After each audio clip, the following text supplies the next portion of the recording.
अमूमन मैंने देखा है कि चिराग तले अंधेरा होता है, नहीं बताऊँ मैं आपको, होता ही है। लेकिन मुझे आज आपने ये बता दिया है कि नहीं भाई, चिराग तले उजाला भी होता है। आप संगठन को भी करते हैं, संगठन को भी आप नेतृत्व करते हैं। आपका स्कूल बहुत बढ़िया स्कूल भी आप। हर हर महादेव।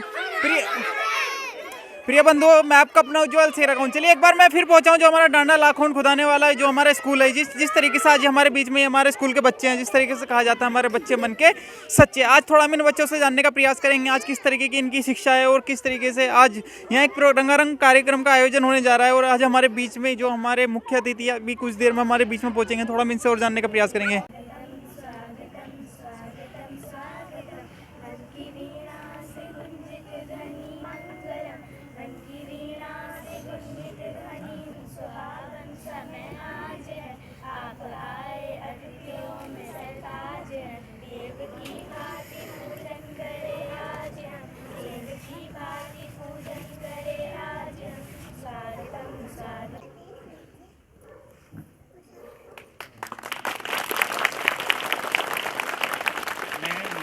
चाहूँगा आदरणीय पार्षद जी से कि उनको उपहार ज्ञापित करेंगे।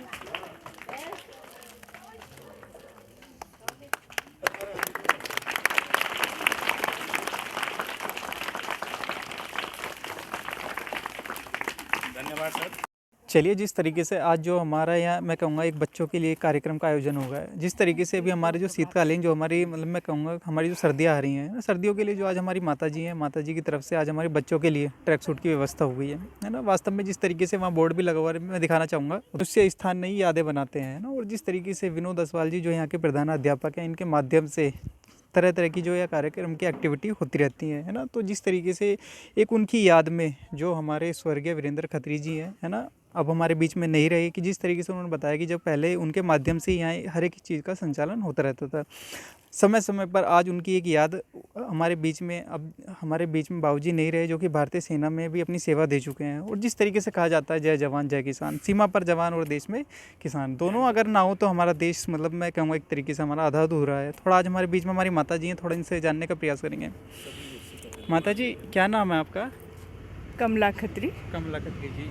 अच्छा, आज जो ये प्रोग्राम का आयोजन होने जा रहा है, जैसे पहले सर ने भी बताया कि हर समय बाबूजी रहते थे, जब मतलब एक एहसास होता था है ना, हर मैं कहूँगा एक जैसे बेसहारों का सहारा होता है ना, एक उम्मीद बनकर खड़े होते थे। क्या कहना चाहोगे आप?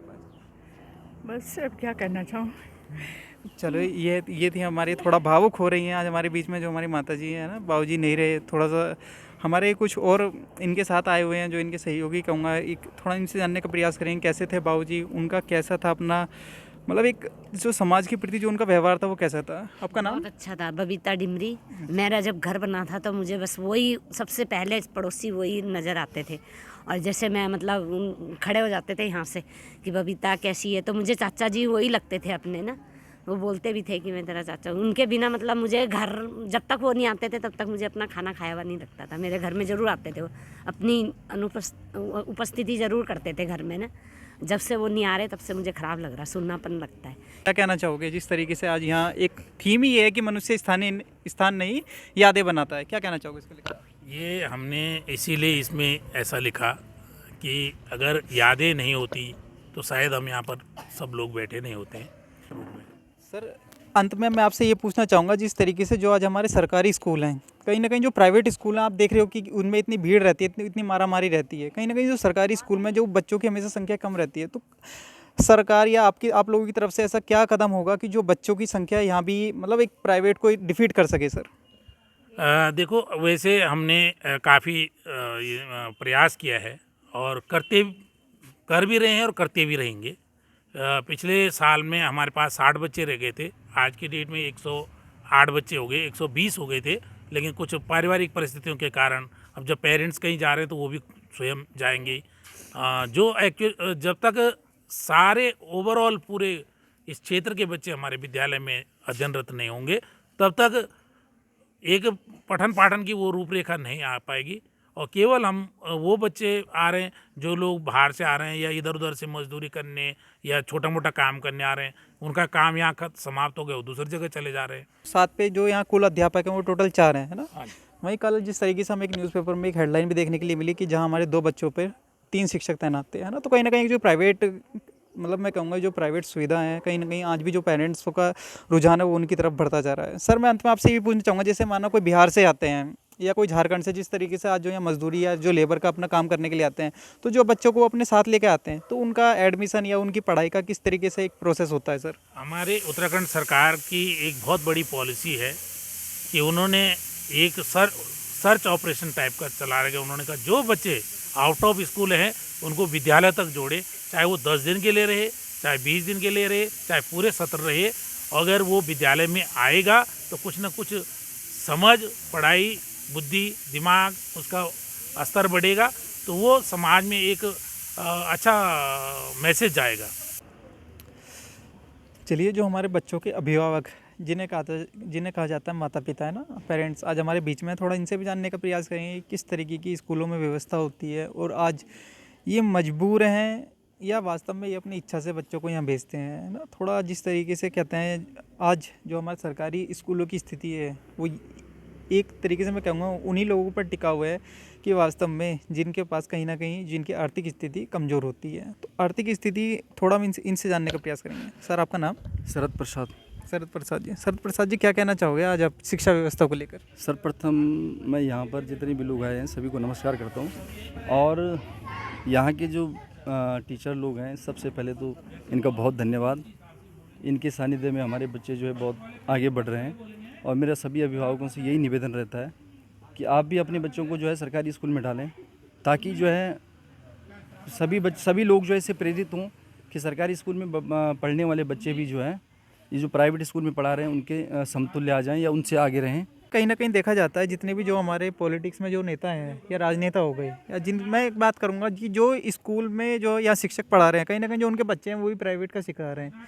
अगर शिक्षा व्यवस्था हमारी इतनी अच्छा है तो कहीं ना कहीं फिर ये अपने बच्चों को प्राइवेट में क्यों पढ़ाते हैं? ये भी एक बड़ा कारण है। इसको लेकर क्या कहना चाहिए? ये भी बहुत बड़ा दुर्भाग्य है हमारे उत्तराखंड का, या मैं कहूँगा पूरे भारत देश में ये चलन चल रहा है कि सारे लोग जो है जितने भी बड़े लोग हैं या औरों को तो ये मैसेज देते हैं कि आप गवर्नमेंट में पढ़ाइए, लेकिन अपने बच्चों को जो है ये लोग प्राइवेट स्कूलों में डालेंगे, चाहे कितनी भी फीस देनी पड़े वहाँ पर डालेंगे।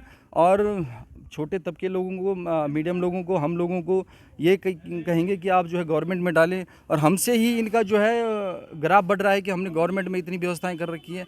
अगर हम लोग भी अगर इस स्थिति में होते तो हम प्रयास करेंगे कि हम गवर्नमेंट में ही रखेंगे अपने बच्चों को हमेशा। आपका नाम? मेरा नाम शाहनवाज मलिक है। तो मलिक जी, जिस तरीके से एक ये भी है कि जैसे पहले एक चला था कि जितने भी सरकारी जॉब पर हैं उनके बच्चे सब सरकारी स्कूलों में पढ़ेंगे, तो ये वास्तव में चला तो था लेकिन लागू नहीं हो पाया। क्या कहना चाहोगे, सरकार की विफलता है सफलता है? देखिए सर, बेहतर तो यही होगा अगर हम इन चीज़ों पर गौर नहीं देंगे प्राइमरी स्कूल पे, तो ये एक दिन बंद हो जाएंगे। ये जो सरकारी सुविधा मिल रही है सबको नहीं मिलेगी फिर। कहीं ना कहीं क्या लग रहा है, नेताओं के बच्चे भी सरकारी स्कूल में पढ़ने चाहिए, नहीं पढ़ने चाहिए? या जो सरकारी, मैं कहूँगा एक तरीके से नौकर हैं जो सरकारी नौकरी पे हैं, उनके बच्चे पढ़ने चाहिए, नहीं पढ़ने चाहिए? बिल्कुल पढ़ने चाहिए जी, उनके सबसे पहले पढ़ने चाहिए। उनके साथ में हमारे भी पढ़ेंगे तो और ज़्यादा अच्छा उनको फील होगा। मतलब शिक्षा मतलब बेहतर मिलेगी? बेहतर मिलेगी और सुविधा भी और बेहतर होगी। जो अब है वो उससे और ज़्यादा बेहतर हो जाएगी। हालत इतनी वो नहीं होने की। जी जी बिल्कुल। अब देखो, इतनी अच्छी पढ़ाई हो रही है, हर चीज़ में बच्चे आगे बढ़ रहे हैं, लेकिन इन चीज़ों पर लोग नहीं नज़र डाल रहे। एक तरह से इसको साइड में कर दे रहे। प्राइमरी स्कूल की कोई औकात ही नहीं है इस टाइम जो है, समझ रहे। तब नौकरी सबको समझनी चाहिए। नौकरी सबको सरकारी चाहिए। नौकरी सबको सरकारी चाहिए, लेकिन पढ़ाई सरकारी नहीं चाहिए। सुविधा प्राइवेट चाहिए। सुविधा प्राइवेट चाहिए। तो ये चीज़ बहुत पीछे होती जा रही है। हम लोगों को चाहिए कि इसको आगे हम लेके चलना चाहिए आज के टाइम में।